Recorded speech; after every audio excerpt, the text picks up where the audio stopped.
Agora eu chamo aqui o nosso repórter, Guilherme Gama. Gui, eu tô surpreso desta vez. Você não arrumou nenhuma desculpa para ir para um bar, para um restaurante, para um fliperama. Estão acabando as suas ideias, meu cara? Por enquanto, a gente tá aguardando, maneirando aí, porque 2026 vai ter muito lugar bom para comer e explicar a economia, Gabriel. Com certeza. Prepare a nossa editora-chefe para essas sugestões. Guilherme Gama.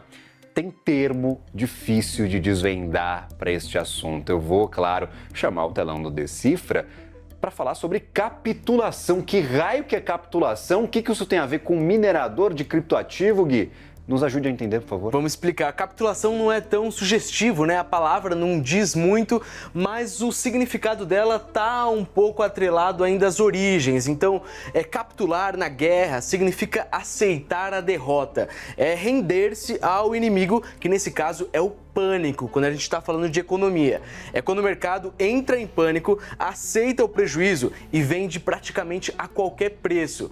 E por isso acontece uma venda em massa de um ativo. Isso está muito ligado a esses momentos justamente de pânico. Então é uma venda em massa quando o investidor perde as esperanças no ativo. Jogou a toalha, falou, cara, acabou. Desisti, não aguento mais, eu vou sair mesmo, aceita a derrota.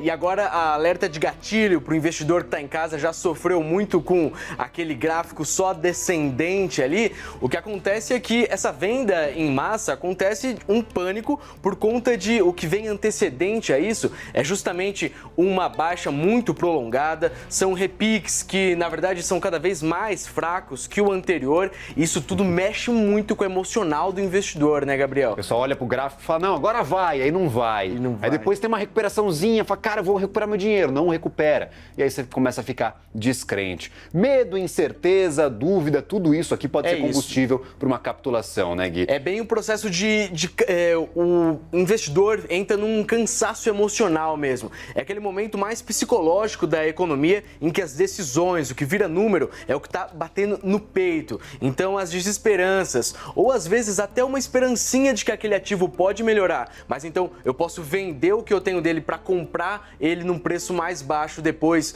com uma possível alta. Tudo isso faz com uma venda em massa motivada por esse medo extremo, e aqui a gente vê também uma tentativa de redução de prejuízos. Então é aquela coisa, o jogo tá perdido, vou tentar vender para melhorar um pouco a situação, mas é uma venda em massa, é a capitulação, Gabriel. Perfeito, nós temos mais detalhes aqui sobre capitulação e, claro, uma conversa com mineradores, né? Porque minerador normalmente tem muito criptoativo no bolso, afinal ele faz isso, ele acha, ele encontra criptoativos, né? Exatamente. E esse movimento de venda em massa acontece também com a capitulação, só que é quando a gente tira o nosso data center da tomada.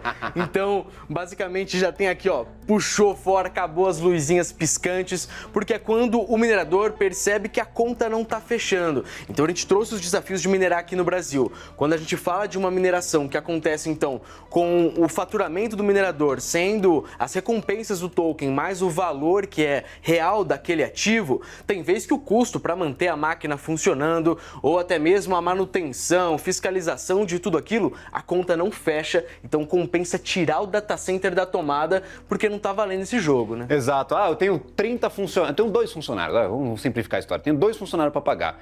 Para pagar esses 2 funcionários, eu vendo tantos satoshis, tantas partezinhas de Bitcoin e eu fico com todo o resto, ou seja, eu vou guardando.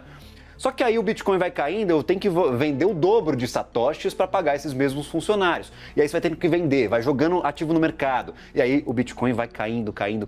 Isso acontece com várias criptomoedas, né, Gui? E quando isso acontece de maneira imediata, então puxou o data center da tomada, você tem grande parte de competidores, mineradores que não estão mais ali na blockchain. De maneira imediata, o bloco fica mais fácil de se minerar. Mas depois, como a gente viu na reportagem, o algoritmo se ajusta e aí depois o jogo segue continuando. Segue a briga.